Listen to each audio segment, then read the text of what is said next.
The first time I saw her, she was sitting on a cracked vinyl bench at the downtown bus station, pressing a wadded tissue against a bleeding knee, while a little boy cried into her shoulder. I didn't know then that this stranger would save my life. I didn't know that 3 months later, when my world collapsed into darkness so complete I couldn't see a way forward, she would be the one to pull me back from the edge. All I knew in that moment was that something about the way she held that child, whispering softly while her own hands trembled, made me stop walking.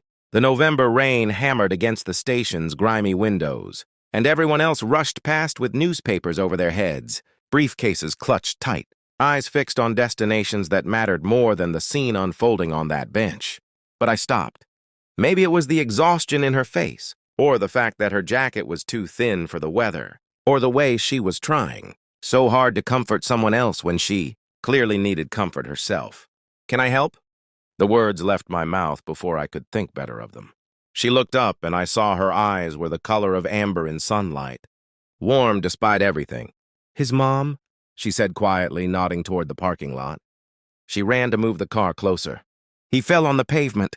I knelt down, rummaging through my bag for the first aid kit I always carried. My daughter used to tease me about it, calling me Captain Prepared before she went off to college. Now the apartment felt too quiet without her voice filling it. "Hey, buddy," I said to the boy, who couldn't have been more than 5. "Want to see a magic trick?" I wasn't actually good at magic tricks, but I fumbled through a clumsy, disappearing quarter routine while the woman cleaned. His scrape with the antiseptic wipes I offered. The boy's tears stopped, replaced by a gap-toothed smile.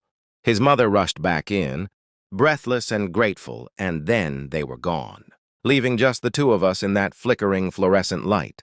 "Thank you," she said, standing up. That's when I noticed her sneakers were held together with duct tape, and her jeans had been mended so many times the patches had patches. "No problem," I replied. "I'm Elena, by the way." "Sarah." She smiled, and it transformed her entire face. "You're good with kids." We talked for 20 minutes while waiting for our respective buses, and I learned she was a waitress at an all-night diner, working double shifts to support her elderly father who had Alzheimer's. She volunteered at a women's shelter on Sundays, her only day off, because she said everyone deserved to feel safe. When I mentioned I was an accountant, she laughed and said she couldn't imagine having a job where you sat down all day. Her feet hurt so much some nights she soaked them in ice water just to make it to her next shift. I gave her my card before my bus came, told her to call if she ever needed anything. I didn't expect her to. People rarely do. But 3 weeks later, my phone rang at midnight. It was Sarah, her voice tight with panic.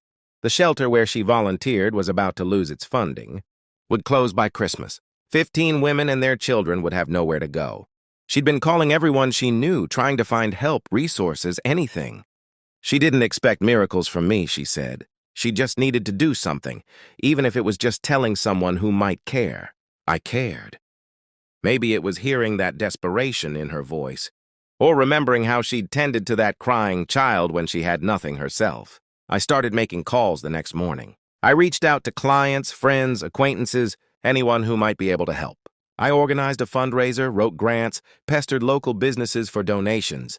Sarah and I became a team, spending evenings strategizing over cheap coffee at her diner. The shelter stayed open. We raised enough money not just to keep the doors open, but to expand services, to add a job training program. Sarah cried when we cut the ribbon on the new computer lab. And I realized somewhere along the way she'd stopped being a stranger and started being one of my closest friends. But it was in February when everything changed, when my world shattered. The doctor's words were clinical, detached, stage 4, metastasized, 6 months, maybe less.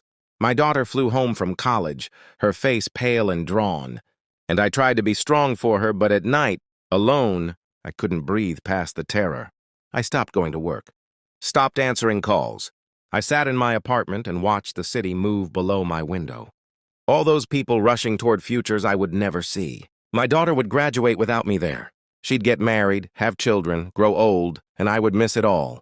The darkness was suffocating, absolute.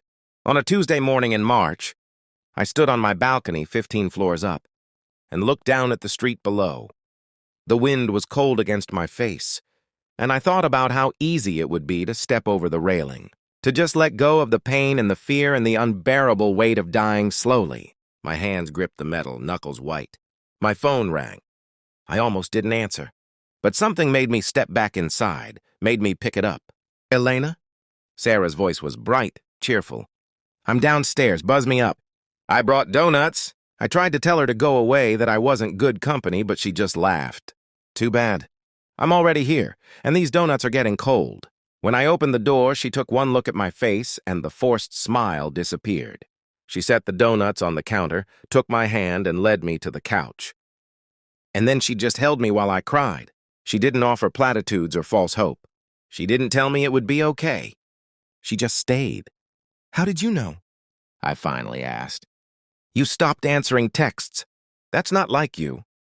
She brushed hair back from my face. What's going on? I told her everything. The diagnosis, the prognosis, the crushing weight of knowing my time was measured in months. I told her about standing on that balcony, about the terrible relief I'd felt imagining an end to the fear. Sarah's eyes filled with tears, but her voice was steady.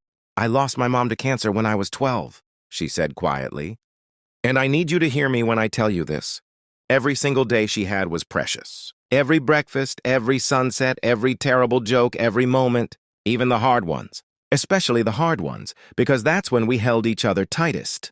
She came back the next day. And the day after that, when I was too weak for visitors, she sat outside my door and talked to me through it, telling me stories about her shift at the diner, about the women at the shelter, about her father's rare moments of clarity. When I had treatment, she held my hand. When I was sick, she cleaned my apartment and made soup I couldn't eat. She organized a calendar, recruiting volunteers to make sure I was never alone. She got my daughter's friends to send video messages. She brought me books, movies, flowers, hope. Why are you doing this? I asked her one evening, watching her fold my laundry while I lay exhausted on the couch. Because you stopped for me, she said simply. When everyone else walked past, you stopped. You saw me, and maybe I'm just returning the favor. But it was more than that. Sarah had almost nothing, but she gave everything. She rearranged her schedule, sacrificed sleep, spent money she didn't have on gas to drive across town. When I told her she didn't need to do this, that I couldn't possibly repay her, she looked at me like I'd said something absurd. This isn't about repayment, Elena. This is about showing up for someone who showed up for me. This is about making sure you know you're not alone. Slowly, impossibly, I started to fight. Not against the cancer exactly, but against the despair. Sarah reminded me there was still life to live, even in the shadow of death. We made bucket lists, silly ones. She took me to a karaoke bar and we butchered an Aretha Franklin song. We had a picnic in the park, feeding ducks stale bread. We went to the art museum and made up ridiculous stories about the paintings. My daughter came home when I got too weak to be alone, and she and Sarah tag-teamed my care with fierce determination. I watched them become friends. Watched Sarah show my daughter how to find joy even in the darkest moments. The 6-month prognosis came and went. Then 8 months. Then a year. The doctors called it a miracle, an unexplained remission. They couldn't explain why the tumors were shrinking, why I was getting stronger. But I knew. It was Sarah. Not in some magical way, but in the most human way possible. She'd given me reasons to fight. She'd shown me that life, even hard life, even painful life, was worth living. She'd reminded me that connection, that kindness, that showing up for each other, that was what mattered. 2 years later, I stood beside Sarah at her wedding. She'd met a teacher who volunteered at the shelter, a gentle man who saw in her what I'd seen that rainy day at the bus station, someone extraordinary pretending to be ordinary. Thank you, I whispered as she adjusted her simple bouquet of daisies. For everything, she squeezed my hand. Thank you for stopping, she said. That day at the station. You didn't have to, but you did. And you taught me that the smallest acts of kindness can ripple out in ways we never imagine. But she was wrong about one thing. She was never the small act. She was the miracle. She was proof that humanity, at its core, is beautiful. That we save each other every day in ways large and small. That a woman with duct-taped shoes and a too-thin jacket could have more wealth than any millionaire because she understood what truly mattered. Years later, when my daughter had her first baby, Sarah was there in the hospital room, cooing over the tiny fingers and perfect nose. My granddaughter would grow up knowing her Aunt Sarah, would learn from her example what it means to live with an open heart. And sometimes, late at night, I think about that moment on the balcony. How close I came to missing all of this. The weddings and babies and ordinary precious moments. How one phone call, one friend showing up with donuts, changed everything. We like to think kindness is about grand gestures, about writing big checks or making sweeping changes. But sometimes it's simpler than that. Sometimes it's stopping when everyone else walks past. It's showing up with donuts. It's holding someone's hand through their darkness and refusing to let go. Sarah taught me that we're all just walking each other home, and the journey is more bearable when we don't walk alone. She taught me that the most powerful thing we can offer each other is presence, witness, stubborn love that refuses to quit even when things get impossibly hard. Her kindness saved my life. But more than that, it taught me how to live. How to see people, really see them, even in the rushing chaos of ordinary days. How to stop, how to stay, how to show up. And now I try to be for others what she was for me. A presence in the darkness, a hand to hold, a reminder that they're not alone, that they're seen, that they matter. Because in the end, that's all any of us really need. To know that someone sees us, that someone stops, that someone stays. That in a world that keeps spinning indifferently forward, there's at least one person who refuses to walk past, who kneels down beside us and asks, "Can I help?" Her name was Sarah, and she taught me that humanity, at its best, is simply this: showing up for each other, again and again until the darkness recedes and the light finds its way back in.